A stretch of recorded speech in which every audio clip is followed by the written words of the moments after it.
बने रहिए BA news live के साथ। खबर हमारी, फैसला आपका।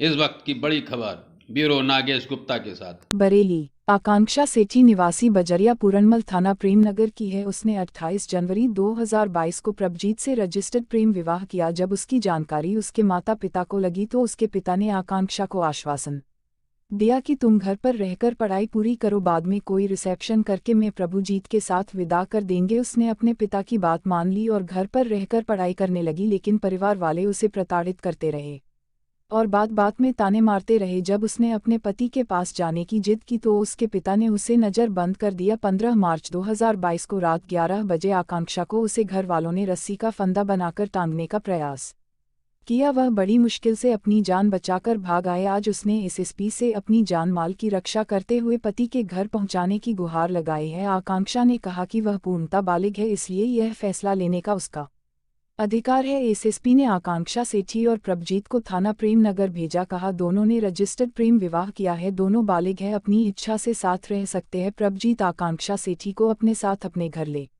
गया। नॉर्मली जैसे सब रीति रस्मों के संग विदा होती लड़की वैसे हो जाएगी। अब 3 दिन से मेरा इससे कांटेक्ट खत्म हो गया। इसके घर वालों ने क्या किया क्या नहीं, अब वो सब बात इनने मुझे बताई। 3 दिन से मैं परेशान हूँ, जिसको फ़ोन कर रहा हूँ कोई मेरे को फ़ोन नहीं उठा रहा, सब फ़ोन काट दे रहे हैं। इसके ट्यूशन वाले सर को फ़ोन करा, उन्होंने भी फ़ोन नहीं उठाया। फिर इसके फ्रेंड ने मुझे सारी बात बताई कि इसके पापा आए थे, इसको ट्यूशन से ले गए और इसको घर ले गए, उसके बाद हमें कुछ नहीं पता। 3 दिन से वो कोचिंग भी नहीं आ रही है। फिर आपने पुलिस की मदद ली? मैंने फिर मैम को फ़ोन करा, अपने वकील को, कि ऐसी सी बात है। मैम बोली कि ये मेरे संग ही बैठी है। जब 3 दिन हो गए इस बात को तो मैंने मैम को फ़ोन करा। आपने क्या रजिस्टर्ड मैरिज की हुई है? हाँ, रजिस्टर्ड कोर्ट मैरिज करी, मेरे पास बाकायदा सर्टिफिकेट है, मेरी वाइफ के बयान है सबके सब।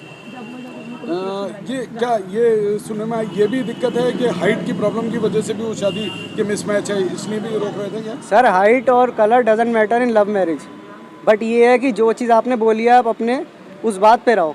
अगर बात को पलटोगे तो फिर प्रॉब्लम क्रिएट होंगी। अब वो बात से पलट गए, प्रॉब्लम क्रिएट हो गई, उनके लिए भी हमारे लिए भी। ये चीज़ है। ठीक है, क्या नाम है आपका? Prabhjeet Singh. Thank you. Police protection के लिए बोल दो यार। हाँ ठीक है, हम यहाँ पुलिस प्रोटेक्शन के लिए आए। ये बात ये तुम बोलो। जान का खतरा अपनी फैमिली से, मैं बस आप लोग से यही कहती हूँ कि मुझे पुलिस प्रोटेक्शन दिलाई जाए।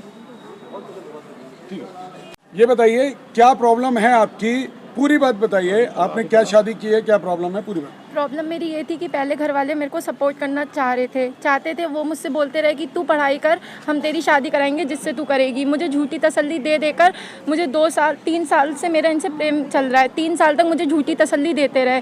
उसके बाद 3 दिन से मुझे घर वाले मुझे बहुत ज़्यादा टॉर्चर कर रहे हैं। एक कमरे में बिठा के रख रहे हैं, कोई खाना नहीं दे रहा, कोई पूछ नहीं रहा। कल रात को मेरे पिताजी थैले में कुछ भर के ले आए थे फांसी लगाने के लिए, लेकिन मेरी मम्मी ने मेरे को बचाया। कल रात से मैं बहुत ज़्यादा परेशान हूँ। मैं ये सोच रही थी कि जैसी सुबह मैं दीदी के पास जाऊँ। मैं दीदी के पास आई उनकी सपोर्ट के लिए, और 3-4 दिन से बहुत ज़्यादा परेशान कर रहे हैं। यही कहते थे कि तू मर जा, तू मर जा, तू मर जा। यही कहते थे बस कि पहले कहते थे कि हम तेरी शादी कराएंगे, लेकिन अब यही कहते थे कि अब नहीं कराएंगे। एक कमरे में बंद करके रख रहे हैं, कहीं जाने नहीं दे रहे, कहीं कुछ नहीं कर रहे। फिर आप कैसे निकली? अब मैं घर से निकली हूँ दवाई लेने अपनी, तो मैं दीदी के पास आ गई थी। अब मुझे बस यही कहना है कि मुझे अपने पति के संग रहना है। मुझे अपने घर वालों से जान का खतरा है। क्या नाम है आपका और क्या करती हैं आप? आकांक्षा सेठी, मैं पढ़ाई करती हूँ।